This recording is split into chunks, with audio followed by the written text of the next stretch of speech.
वंदे मातरम को लेकर देश की सियासत से लेकर बॉलीवुड के गलियारों तक एक बार फिर घमासान मच गया है और इस बहस ने राष्ट्रीय राजधानी से लेकर हर वैचारिक मंच पर हलचल पैदा करती है। इस पूरे विवाद की शुरुआत तब हुई जब केंद्र सरकार और आधिकारिक आयोजनों में वंदे मातरम के सभी 6 छंदों को गाने या बजाए जाने को लेकर निर्देश सामने आए, जिसके बाद से राजनीतिक दलों के बीच आरोप प्रत्यारोप का दौर शुरू हो गया।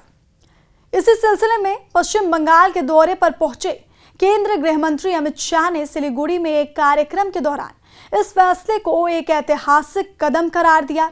गृह मंत्री ने जोर देकर कहा कि 80वें स्वतंत्रता दिवस के खास मौके पर लाल किले से देश ने पहली बार पूरा वंदे मातरम सुना है, जो कि हमारे स्वतंत्रता सेनानियों के लिए के बलिदान और राष्ट्र की मूल भावना का प्रतीक है। इसके साथ ही उन्होंने कांग्रेस पार्टी के उस पुराने रुख पर भी तीखा हमला बोला, जिसमें पार्टी केवल शुरुआती 2 छंदों को ही गाने की वकालत करती आ रही है। ये राजनीतिक बहस अब संसद और चौराहों से निकलकर फिल्मी दुनिया यानी बॉलीवुड तक पहुंच चुकी है, जहां गीत के छंदों और उसके शब्दों के मायनों पर फिल्मी हस्तियां भी आमने सामने आ गई हैं।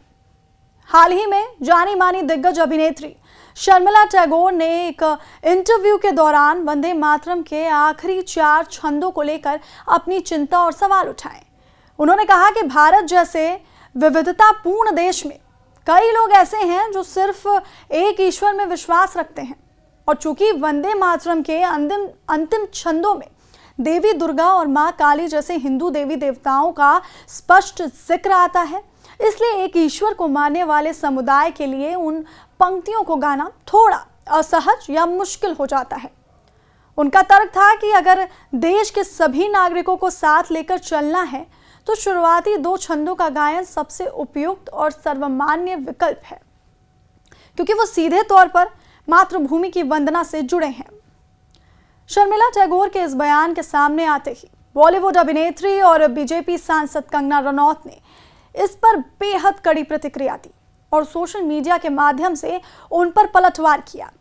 कंगना ने अपनी नाराजगी जताते हुए कहा कि एक कलाकार के रूप में वो हैरान है कि कला और कविता जैसी रचनात्मक चीजों को इतने संकुचित और सीमित नजरिए से कैसे देखा जा सकता है। उन्होंने साफ तौर पर कहा कि बंकिम चंद्र चट्टोपाध्याय द्वारा रचित ये महान गीत केवल कोई धार्मिक कर्मकांड या पूजा पद्धति नहीं है, बल्कि ये भारत के स्वतंत्रता संग्राम की वो अमर आत्मा है जिसने देशवासियों में जोश भरा था। कंगना ने अपील करते हुए कहा कि लोगों को इस तरह के मामलों में हिंदू मुसलमान वाली मानसिकता से बाहर निकलना चाहिए, क्योंकि साहित्य और कविताओं में इस्तेमाल किए जाने वाले शब्द रूपक यानी मेटाफर्स होते हैं, जैसे चिकित्सा जगत में भी ऊर्जा या ताकत को शक्ति ही कहा जाता है। इस पूरे घटनाक्रम के बीच ये साफ हो गया कि वंदे मातरम का मुद्दा अब सिर्फ एक राष्ट्रगीत के गायन के नियमों तक सीमित नहीं रहा, बल्कि यह देश की सांस्कृतिक पहचान, इतिहास की व्याख्या और वैचारिक स्वतंत्रता का एक बड़ा केंद्र बन चुका है। एक तरफ जहां सत्ताधारी दल इसे राष्ट्रीय गौरव और ऐतिहासिक भूल सुधार से जोड़कर देख रही है, तो वहीं दूसरी तरफ विपक्षी दल और कुछ सांस्कृतिक हस्तियां इसकी परिधि और समावेशिता को लेकर एक अपनी अलग दलीलें पेश कर रही हैं।